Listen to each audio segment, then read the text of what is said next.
The disappearance of Airlines of Australia flight on February 19, 1937 consumed Australia for 12 long days.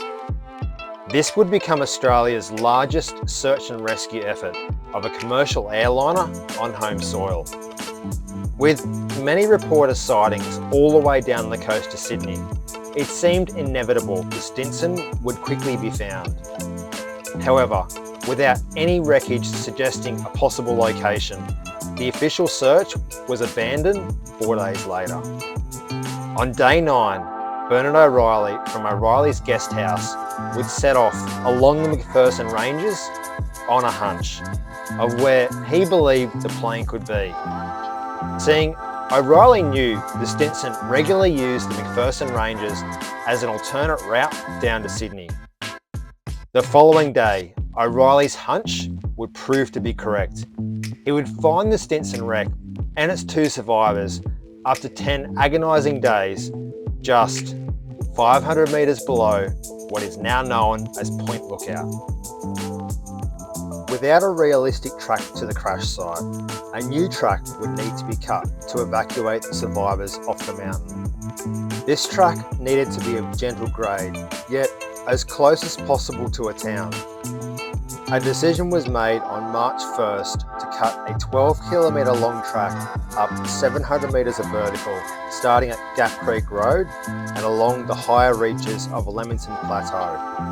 However, this route was largely unknown, with it previously only being travelled a handful of times, most notably by surveyors Francis Roberts and Isaiah Rowland in the 1860s to determine the Queensland-New South Wales border, and also in the early 1900s by this man, whose story has yet to be told. Until now. Charles Chesworth Burgess, a long-term resident of the area, grew up in the family homestead of Foxley on the banks of Christmas Creek, surrounded by prime pastoral land. He served as a private in the Australian Imperial Forces in Gallipoli, Egypt, and later in France, before sustaining a severe gunshot wound to the head in November of 1916.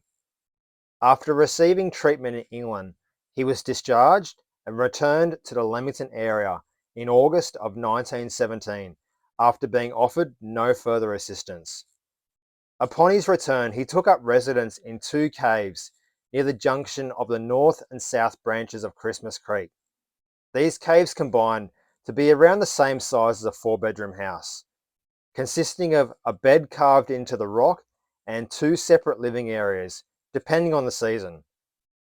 After learning of these caves as a boy, he dreamed of one day living just the simple life, away from the insincerity of the city. A member of the House of David sect, which promoted the growth of a long beard and non-violence.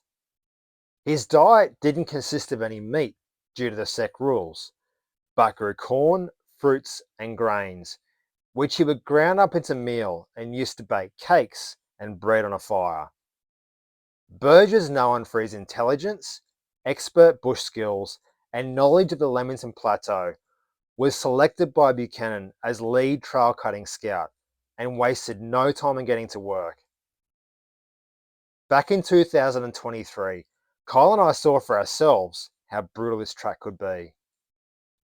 In just 86 years, nature had all but swallowed up this important piece of Australian history. The amount of unforgiving foliage we saw, like waterwall vines and gimpy stinging trees, could bring even the seasoned hiker to their knees. Along with a rainforest canopy so dense at times that day can turn to night and confusion of direction easily creeps in, even with the most up-to-date navigational tools. On March 1st, 89 years ago, the men who Charlie led up to the Lamington Plateau to cut this life-saving track to Point Lookout must have been in awe of the environment around them. The difference being, we had a rough track to follow. They had no track, just one man's understanding of these mountains. Without a shadow of a doubt, Charles Chesworth Burgess' supreme navigational skills, while those incredible men cut this track inside of 24 hours, is a remarkable feat.